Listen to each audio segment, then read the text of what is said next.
ಸಚಿವ ಪ್ರಿಯಾಂಕ ಖರ್ಗೆ ವಿರುದ್ಧ H D. Kumaraswamy ಸಿಡಿಗುಂಡು ಸಿಡಿಸಿದ್ದಾರೆ. RSS account ಬಗ್ಗೆ ಏನು ದಿನ ಕೇಳೋದು, ಯಾವ ಅಕೌಂಟ್ ಕೇಳಿ ಏನ್ರಿ ನೀವು ಮಾಡಿರೋ ಕೆಲಸ ಅಂತ ಎಚ್.ಡಿ.ಕೆ ಪ್ರಶ್ನೆ ಮಾಡಿದ್ದಾರೆ. ನಿಮ್ಮ ನಾಲಿಗೆಗೆ ಗೌರವ ಕೊಡಬೇಕು ಅಂದ್ರೆ ನೀವು ರಾಜೀನಾಮೆ ಕೊಡಿ, ಎಲ್ಲ ಸರಿ ಹೋಗಬೇಕು ಅಂದ್ರೆ ರಾಜೀನಾಮೆ ಕೊಡಬೇಕು.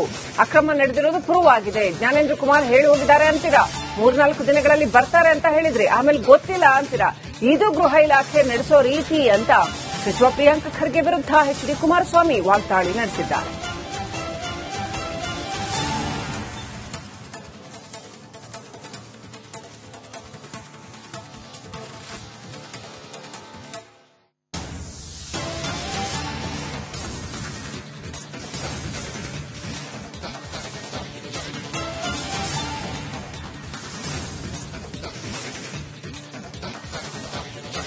ಏನು ಆರ್ಎಸ್ಎಸ್ ಅಕೌಂಟು ಕೇಳದೆ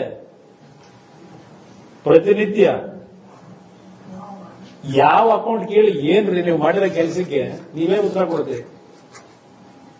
ಏನಾದ್ರೂ ನಿಮಗೆ ಅಲ್ಪ ಸ್ವಲ್ಪ ನಿಮ್ ನಾಲಿಗೆ ಪದಬಳಕೆ ಮಾಡುತ್ತಾರ, ಆ ನಾಲಿಗೆ ಗೌರವ ಕೊಡಬೇಕು ಅಂದ್ರೆ ಯು ಮಸ್ಟ್ ರಿಸೈನ್ ಇಮಿಡಿಯೇಟ್ಲಿ. ಪಾರದರ್ಶಕ ಆಡಳಿತ ತೋರಿಸಬೇಕು ಅಂದ್ರೆ, ಮಾಡಬೇಕು ಅಂದ್ರೆ ಇಲ್ಲೆಲ್ಲ ಇದೆ. ಇಲ್ಲಿ ಏನೇನಾಗಿದೆ ರಿಪೋರ್ಟ್ಗಳು ಇಷ್ಟೆಲ್ಲ ಬಂದ್ರು ಇದರಲ್ಲಿ ಯಾಕೆ ನೀವು ಅಪಾಯಿಂಟ್ ಮಾಡಿದ್ರಿ? ಅದೇ 2014-15 ಯಾರೋ ಒಂದು ಕಂಪ್ಲೇಂಟ್ ಬಂತು ಹೇಳಿ 362 ಜನದ ಅಪಾಯಿಂಟ್ಮೆಂಟ್ ನ ಸ್ಟಾಪ್ ಮಾಡಿದ್ರಲ್ಲ.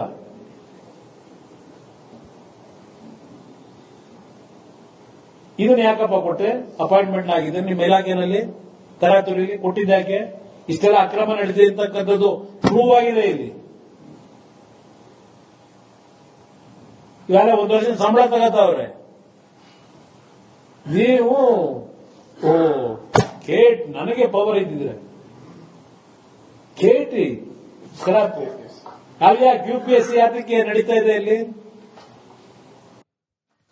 ಪರಿಸ್ಥಿತಿ ನಮ್ಮ ಕೈಲಿಲ್ಲ. ಇಲ್ಲಿ 2 ವಿಚಾರ. ನನಗೆ ಸ್ವತಂತ್ರವಾಗಿ ಈ ವಿಚಾರ ಬಿಟ್ರೆ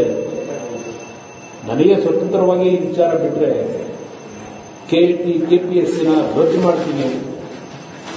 ಅದು ಸಂವಿಧಾನಾತ್ಮಕವಾಗಿಯೇ ಮಾಡಬೇಕಾಗುತ್ತದೆ. ಹೊಸ ಕಾನೂನು ತರಬೇಕಾಗ್ತದೆ. ಕಾನೂನು ಮಾಡೋರು ನಾವೇ. ಹೌದಪ್ಪ, ಕಾನೂನು ಮಾಡೋದು ನೀವೇ. ನಾವೇ ನೀವು ಅಂದ್ರೆ ನಾವು ಅಂದ್ರೆ ಸರ್ಕಾರ ನಡೆಸಲೇ ಕಾನೂನು ಮಾಡೋದು ಜನಪ್ರತಿನಿಧಿಗಳು.